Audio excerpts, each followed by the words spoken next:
இப்போ நான் சொல்ல போற இந்த 3 டைப்ஸ் ஆஃப் பீப்புளை உங்க லைஃப்ல இருந்து அவாய்ட் பண்றது தான் உங்களுக்கு ரொம்ப ரொம்ப நல்லது. நம்பர் 1, இவங்க மேல தான் மிஸ்டேக்ஸ் இருக்கும். ஆனா அந்த மிஸ்டேக்ஸை வந்து இவங்க அக்செப்ட் பண்ணிக்கவும் மாட்டாங்க, அதை ரியலைஸ் பண்ணவும் மாட்டாங்க. இதுக்கு பதிலா என்ன பண்ணுவாங்கன்னு கேட்டீங்கன்னா, அடுத்தவங்கள ப்ளேம் பண்ணி விட்டுட்டு எஸ்கேப் ஆயிடுவாங்க. அப்படி இல்லைன்னா, என்ன எனக்கு மட்டும் இப்படி எல்லாம் நடக்குதோ, life is always against me, oh my God I can't அப்படின்னு இவங்களை பத்தி ரொம்ப பாவமா வெளியில ப்ரொஜெக்ட் பண்ணிப்பாங்க. நம்பர் 2, இந்த இமோஷனல் மேனிபுலேட்டர்ஸ் பாத்தீங்கன்னா உங்களுக்கு கில்ட்டா ஃபீல் பண்ண வைப்பாங்க, உங்களுக்கு அதிகமான இமோஷனல் ப்ரெஷர்ஸ் கொடுப்பாங்க.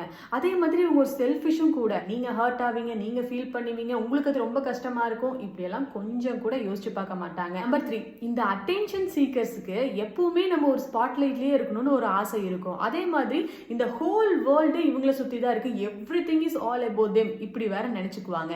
இப்படிப்பட்ட ஆட்கள் கிட்ட போய் உங்களோட ஃபீலிங்ஸ், உங்களோட ப்ராப்ளம்ஸ் எல்லாம் நீங்க ஷேர் பண்ணீங்கன்னா அதை அவங்க லிசன் பண்ணுவாங்கன்னு நினைக்கிறீங்களா? They are not good listeners.